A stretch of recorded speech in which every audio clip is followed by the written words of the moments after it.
Today on Locked On Red Wings, Detroit gets dragged by the Rags.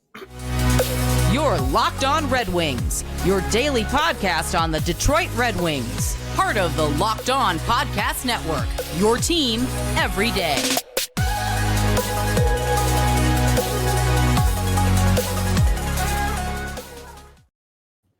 Welcome back to the I didn't think you were actually going to do it. You didn't think I was going to do it? I really didn't. We talked about that intro. I didn't think – I thought that was like a joke. I was like, oh, that'd be so crazy if you did that. Yeah. Well, it's also going to be our thumbnail. So that's how tonight's going. Welcome back to the Locked On Red Wings podcast. We are your hosts, Brian Fisher and Scotty Bentley. I'm a podcast producer for the Daily J, a WWJ News Radio podcast. You guys should check out my episode on Friday. It was a passion project. My other side of me pushing through. I'm sports, and then I'm also anime. I did it on YomaCon that took place in Detroit last weekend, anime convention. I'm pushing that here on the Red Wings podcast. Give it a listen over at Daily J. You can listen to that wherever you get your podcast, Odyssey, Apple, wherever. And Scotty's listening to us on this platform, you can listen to there. Scotty is the host of Locked On Tigers, as well as a freelance journalist for the Detroit News. And today's episode is brought to you by Sleeper. Download the Sleeper app and use promo code LOCKEDONNHL to get up to $100 match on your first deposit. Terms and conditions apply. See Sleeper's terms of use for details. Scotty, I really don't want to talk about this game. I don't blame you. All right. We'll be back tomorrow.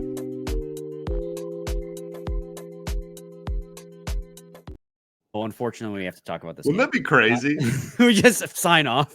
Oh, man. 2-minute-long episode. Listen, I'm getting a reputation, deservedly so, of being a very reactionary host. My buddy Kenny pulled me aside and he goes, "It's very endearing. But listen," he's like, "I can feel when you're like he said, was it you yesterday said I'm the epitome of we are so back and it is so over." Well, it is so over.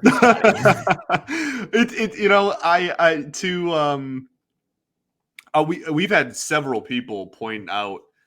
listeners point out the dynamic that sometimes we take where it's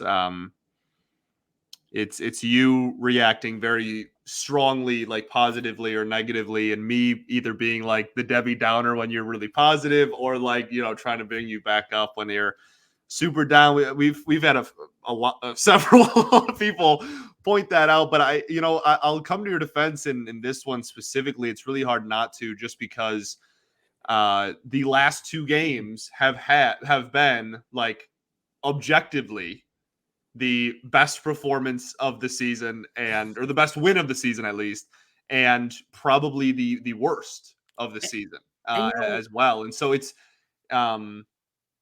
small sample size, still November, et cetera, all the stuff I'm probably gonna end up saying anyway. But like it is tough not to when when the team does it, right? Like, it's one thing for like us to come on here and do that and be super reactionary and over dramatic about it, but like when the performance on the ice literally is that, it's tough not to. So I'll come to your defense a little bit today. And what's kind of crazy, and I mean, part of it is, on my way home from my hockey game, I called you and I was like, I don't want to be the overreacting guy. So maybe that kind of calmed me down a little bit, and we'll see where the night takes us. I could still get fired up yet, but it was almost such a bad loss that my brain has almost short circuited. And it's like, I can't get too over when everyone plays so poorly that they look like they didn't even want to be there.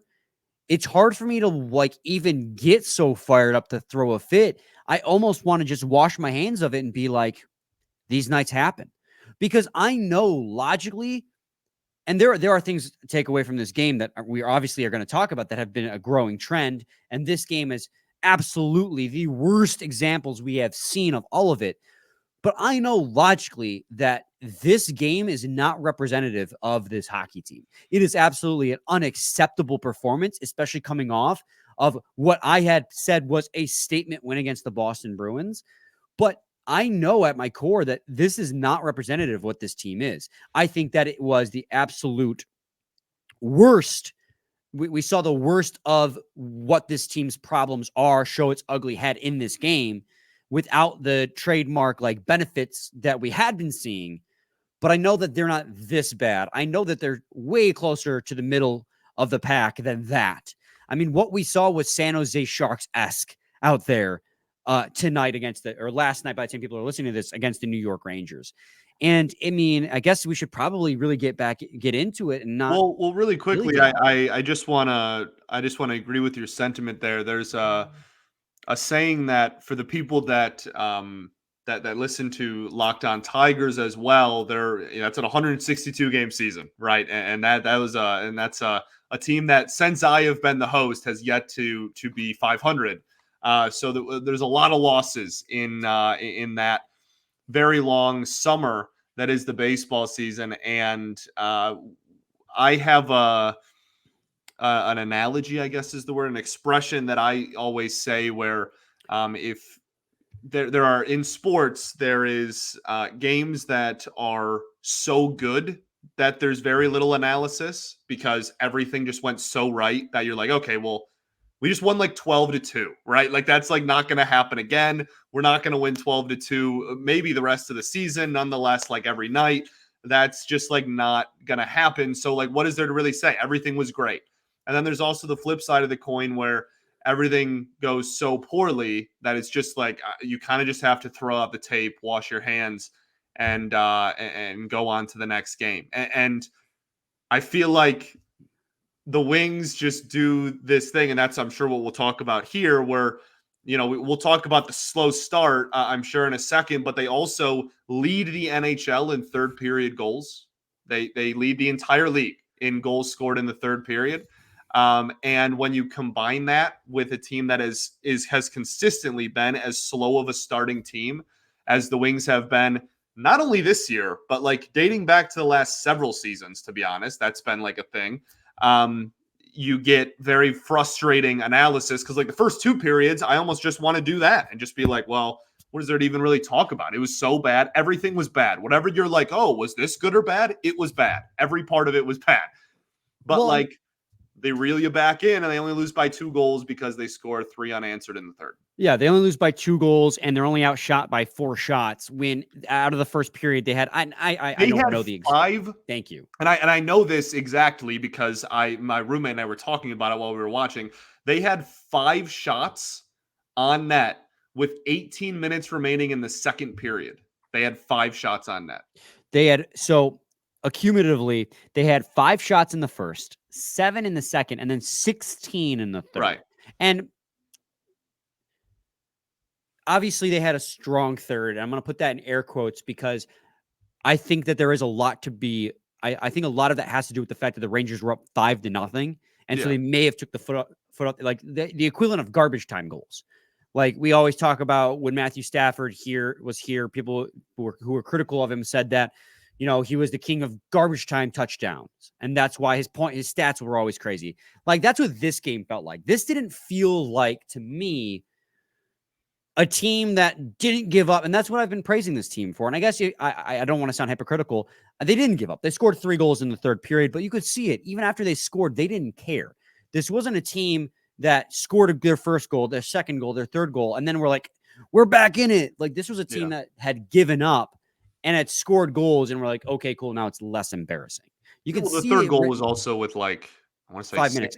6 5 minutes or 6 left. 5 minutes left. But yeah. that's the thing too, is at that point now it's a game. Like you're within. Yeah, you give yourself 6 minutes. They're gonna pull. You know, we pulled Husso pretty like relatively shortly after that, and you know, try to get back in it. But and so like I guess you could make the argument, like if you want to talk about something positive about this game, and there's only like maybe 2 positives in this game, which is crazy to say that we are still scraping the barrel to find positives and we come away with 2, but it's the fact that they did try to push to come back in the third. But the problem with that idea is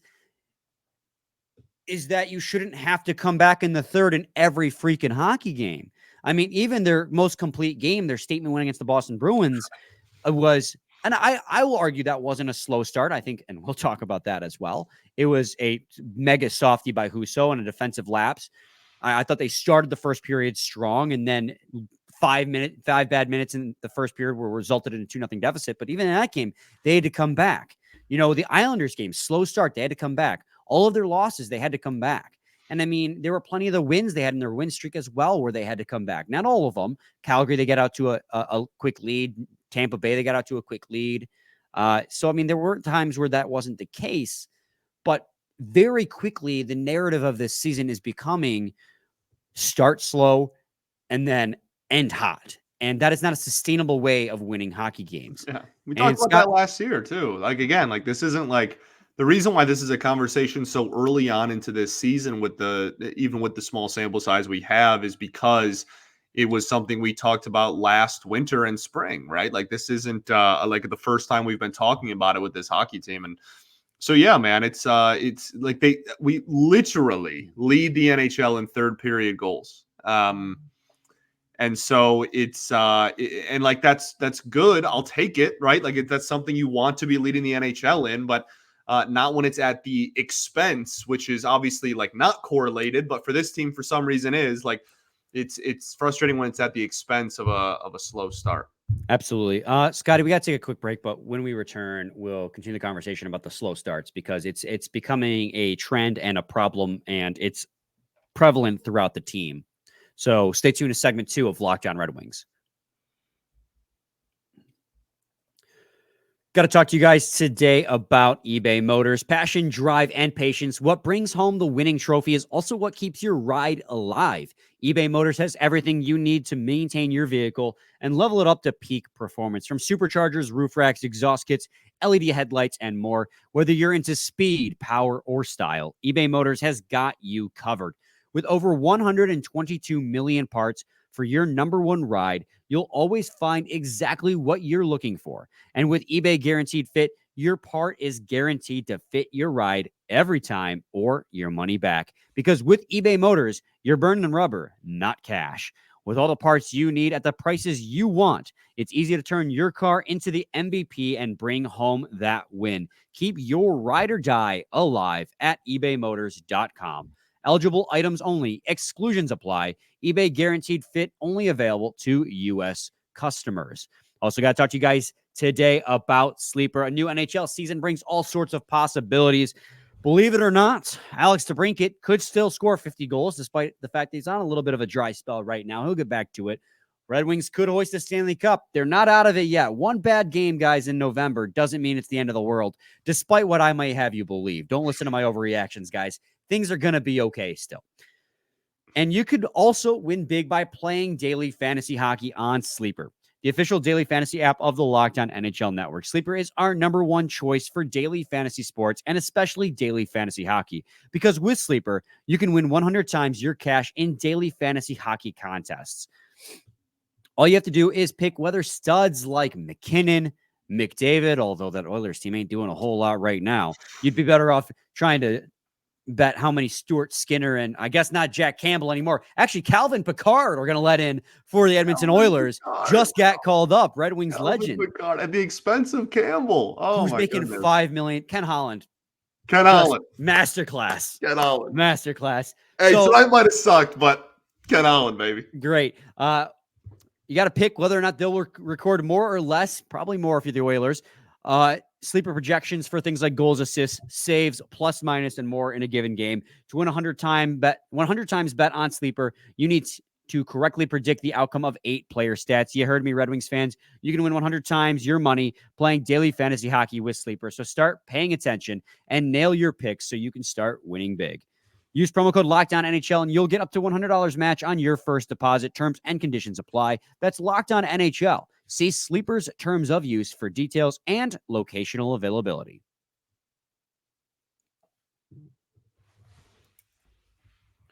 Segment 2, Locked On Red Wings podcast. Yeah, Scotty, so we're kind of getting into it now, the real topic of today's episode, because this was one of those games where everything went wrong, right? I mean, the Rags came out of the gate. They were pressuring the Red Wings. Their nickname is literally the Rags. I don't know. Yeah, I know. It's the end just made me think of the intro, which I just thought was funny. You just gave me that smirk, like. Anyways. No, yeah. It's just the intro. Every time you say it now, I'm just gonna think of the intro. It's fine. That it was a banger? Yeah, it was. Yeah, of course. Yes. So everything went wrong in this game for the Red Wings, and it's their own fault, right? You can't even blame puck luck. This team had no spark after a huge statement win. They were outpaced, they were outplayed, they were out hustled, they were out physical, outshot, outscoring chanced, any statistic you might want to say. The Red Wings did it. Their passing was god awful, their power play was god awful, their turnovers were god awful, just unforced turnovers too. And it, like you said in the first segment, Scotty, it gets to the point where so much went wrong that you almost have to wash your hands of it. And instead, we're going to talk about the fact that this was another slow start by the Wings. And in fact, it was the slowest start you could possibly have. It was kind of a microcosm of every problem we have seen up until this point with the Red Wings after we saw everything that could have gone right with the Red Wings in the last game. So if this team wants to survive this season and be a legitimate threat for the playoffs, they have got to do something about these slow starts. And this was just another example. How do you do that, man? That's the big question, is how do you get this team to start on time? I mean, I guess it's more of a question for Lalonde, not you, but it's just such a problem. Yeah, it's a huge problem. And there was a lot of people unhappy with Lalonde tonight. And there were some people that didn't like his answers to the mid-game, the on-ice interview too. Like there. Can I just say one thing before you go on? I'm sorry to interrupt you. No, it's your job. Interviewing a coach when you're down 5-0, interviewing the losing coach, you're not going to like any of the answers he's going to give you regardless. Yeah. And I'm actually pretty critical of Lalonde in this game because it's his job to spark a team, right?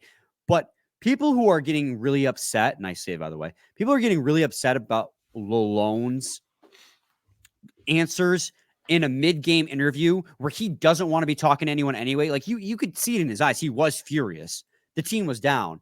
I'm like, that's just get out of his face. Like it's kind of it's honestly asinine to me that they're allowed to go on the bench and interview a coach when he's trying to do his freaking job in the first place, especially when that coach is getting bludgeoned by the other team. Just weird. Anyways, continue. I could talk about that for half an hour. I think interviewing coaches like in the middle of games is preposterous, and like players as well. Like I baseball tried to do like mid game, like mic up players. I'm in the minority about it. I know like a lot of people really like it. I would freak out if I was the manager and my player was getting interviewed in the middle of a game. That would drive me nuts. Anyway, so there was a lot of criticism with Lalonde in this game, and that's obviously really easy to do when you just get absolutely shelled. The Rangers are a really good team so far this season as well. We talked about like their 5-on-5 play hasn't been maybe as good as their record indicates, but like this is what they're 9-2-1. Like this is a team that's gotten off to a pretty darn good start, and I think when it comes to the consistent slow starts, yes, that is something that Lalonde just needs to address. I think, and like this is a slippery slope here that I don't want to fall down. But I think you look back and defense is certainly a part of it. We're the goalie defenders, but like if that softy, the patented softy that Husso's going to allow in every single game happens to come 3 minutes into the game, you're already behind the 8 ball. And yeah, the whole team will start slow, and Husso has been no exception to that. He's honestly been one of the biggest offenders too in this game. And I'm not defending Husso's performance in this one either. That softy, like, dude, you got to steal the post. It's the second time he's left that post. This time it was the left post. Earlier in the season against Jack Hughes, the first game of the season, actually, it was the right post where he kind of just cheats off the post a little bit, and they just find that top. I mean, he was way off the post in this one. The Jack Hughes one, you can be like, that was a great shot. This one, his whole body was off the near side post when Trocheck was breaking down the wing. But I don't think whether or not that softy goes in, this team was winning this hockey game regardless. Yeah, I agree with you. Yeah. Because they were getting so heavily outplayed. But that doesn't absolve Husso of the guilt of allowing another softy, another one that he should save. And it's becoming a huge problem. And it was a problem last year as well. And God dang it, I just hate the fact that I'm sitting here having this conversation about Husso again, this time a lot earlier in the season, it feels like, than we did last year. But Well, he got off to a great start last year. he did. He was the MVP of the team the first two months of the season last year. It just really feels like every game he lets in one softie, and then he's lights out the rest of the game. That wasn't the case in this game. No. He let in one softie and then let in 4 more. I was actually surprised he started the third, considering he had let in 5 to that point. I thought he was going to get they're pulled, probably saving Reimer for the game against Montreal on Thursday. Yeah, Montreal's next. Okay, so that's great. Here's a concept. I know this is crazy.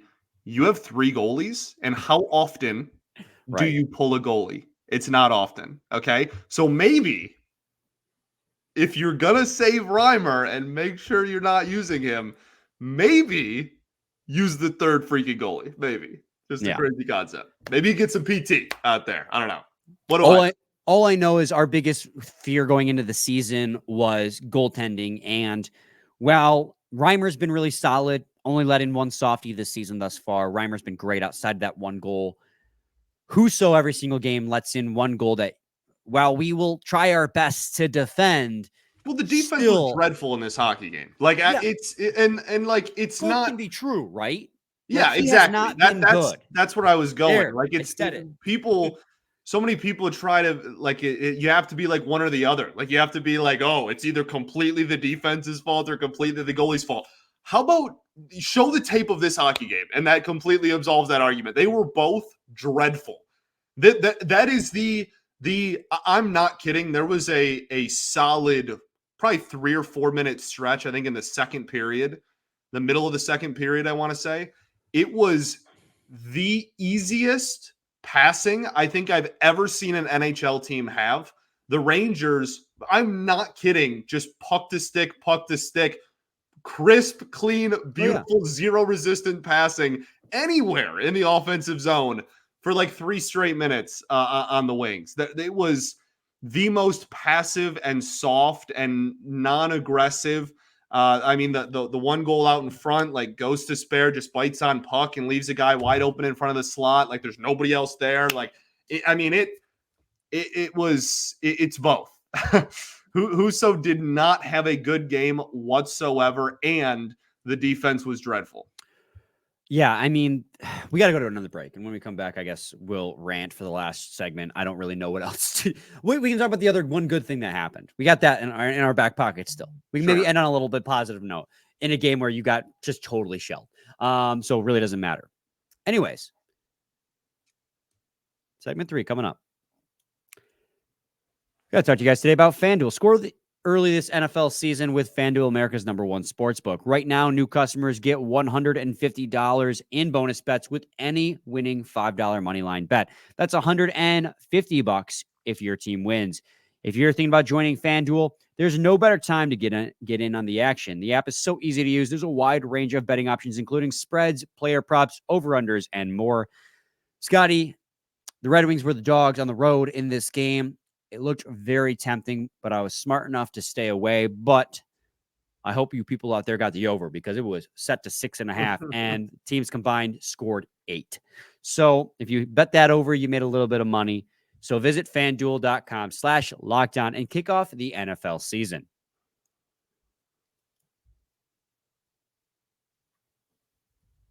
Segment 3, Locked On Red Wings podcast. I mean, I guess... You were talking about how the New York Rangers kind of just, I mean, they dominated every facet of the game, right? Like, there's just, I was going to continue on your thought, but now I've just lost steam on that, because then you go down the rabbit hole of everything else that went wrong, and we go back to point A in segment 1 where everything went wrong. So you just wash your hands of the game, right? Like, we know this team, this is not a representative. This is not representative of what this team is. I go back to what I said in segment 1. Still an embarrassing loss nonetheless, and unacceptable. And Malone has got to do something to make sure they respond in very winnable games, although Montreal's off to a little bit of a hot start, but still very winnable games against Montreal and Columbus to finish off the week. But that's on Malone to do. In the meantime, I guess we can give kudos to the fourth line. again, I really struggle to give too much credit to this team in this game for their third period comeback because the Rangers took a lot of gas off the pedal. But for what it's worth, the Red Wings did have the edge in Corsi in the third period at 5-on-5. I feel like just an ass even bringing that up in such a blowout. 29 shot attempts for, 16 against. Yeah, I promise shots, you not 6 one against. person is like, oh, nice. Nice. And the fourth line provided quite a bit of offense in that third period as well. Klim Kostin, Christian Fischer, Michael Rasmussen playing fourth line center. Yeah, 4C, man. Between them, 10 to 11 minutes of ice time at 5-on-5. Corsi for percentage of 68, 62, 61, respectively. So they were all positive assets on there, all less than 10 shot attempts against throughout the game, and they're limited to 5-on-5 ice time while generating 13 to 15 shot attempts for. Obviously, Michael Rasmussen got on board with a nice shot from the left circle. Klim Kostin got a gritty goal out front. Nice little. He's got sneaky good hands for his size. You got to give him credit for that, I guess. First goal of the season for Kostin. Sherratt picked up 2 assists. Petrie picked up a secondary. Man, it's so hard to even be like, yeah, they played a good game metrically, but when you look at the context of when it occurred, you're like, yeah, it doesn't really matter. Yeah, Not man. really. Yes, that's agreed. I do think that the fourth line deserves credit just because it was the first time we had seen this iteration of the fourth line, and I thought that they looked better than the other three, I guess, in comparison. But like they didn't get a lot of playing time when they, usually matched up against the bottom, I guess. But yes, they were a big reason as to why their game ended up being as close as it was. So I guess credit where credit is due. But yeah, tough to really give out participation trophies in this poor of an effort. And somehow, amidst it all, Sherratt and Petrie came out with a +2, combining for 3 points, and led the team on Hockey Stat Card with nothing but positive metrics. So for sure, figure that one out. I don't know if I were you, if I'd say that out loud. Right. Listen, I'm just reading them. I'm not saying I agree with it in this instance. No, I know. I was just pulling your chain, but like, yeah, I'm just reading the stats on this one. Reading the stats. Why was Sherratt? He got like penalty kill time in this game too, and it was a disaster. Like I don't know, man. I don't know either. That's another. Special teams was horrific. Oh my gosh. We talk about, like the 5-on-5 play obviously is something this team needs to get better on. The reason why they were able to overcome subpar 5-on-5 at the early part of the season and still win games was because they had incredible production from special teams. This game, all of it was terrible. I mean, the power play in the first 2 periods was legitimately embarrassing. Like, it wasn't bad. It wasn't awful. The only adjective is embarrassing. Like they weren't getting shots off in a 2-minute stretches against a Rangers penalty kill, which they said on the TNT broadcast at home, like hasn't been good this year. And they just absolutely dominated. We were barely getting shots off on the power play. Nonetheless, like actual scoring opportunities. And then I'm pretty sure the Rangers started off 2 for 2 on their power play. So, like, yeah, this was a complete disaster and train wreck of a game in special teams as well. I mean, again, like I really do think that this is just a game you just got to go, you know what? Short memory time. Let's burn the tape and move on to the next. Just to confirm what you just said, Wings went 0 for 6 on their power play. 0 for 6 on their power play. Rangers went 2 for 3 on theirs. So, I mean, I almost said something. I almost overreacted. I almost did it. But no, like you said, we're going to wash our hands of this game. Awful game, unacceptable game, but not representative of what this team is. They are not this bad. If you turn around and you have 2 winnable games in your next 2, right? You play Montreal and who else am I forgetting? Columbus. Columbus. who you've already shut out 4-0. Thank you. Who you've already won. Yeah, with your backup goalie, but he's been good. My point. I was gonna loop it back into the Husso Reimer thing. Anyway, I think that like you have an opportunity now. We're looking at the next 2 games. You could have a 4-game stretch where you have one stinker against a 9-2-1 hockey team, and then you have a win, and then you win, but you still win 3 of 4, one of those wins being against the Bruins. Like, you still have an opportunity to have a really, really solid 4-game stretch on your hands, but you got to take care of business against teams you're objectively better than. Agreed. I'll leave you guys with this. Ville Husso got a secondary assist in this game. That's dope. That's dope. Say what you will. That's dope. That's dope. Scotty, any final thoughts? You know what, man? Even on nights like tonight, we ball. You and I ball. The listeners ball. Not so much the Wings on this one. We ball. We ball. We'll be back with a new episode on what, Thursday? This is the Wednesday episode? Just say tomorrow, man. Just say tomorrow. Yeah, I'll just say tomorrow. We wash our hands of it, and we'll be back balling better than ever on tomorrow's episode. Balling better than other. Yeah. Bye.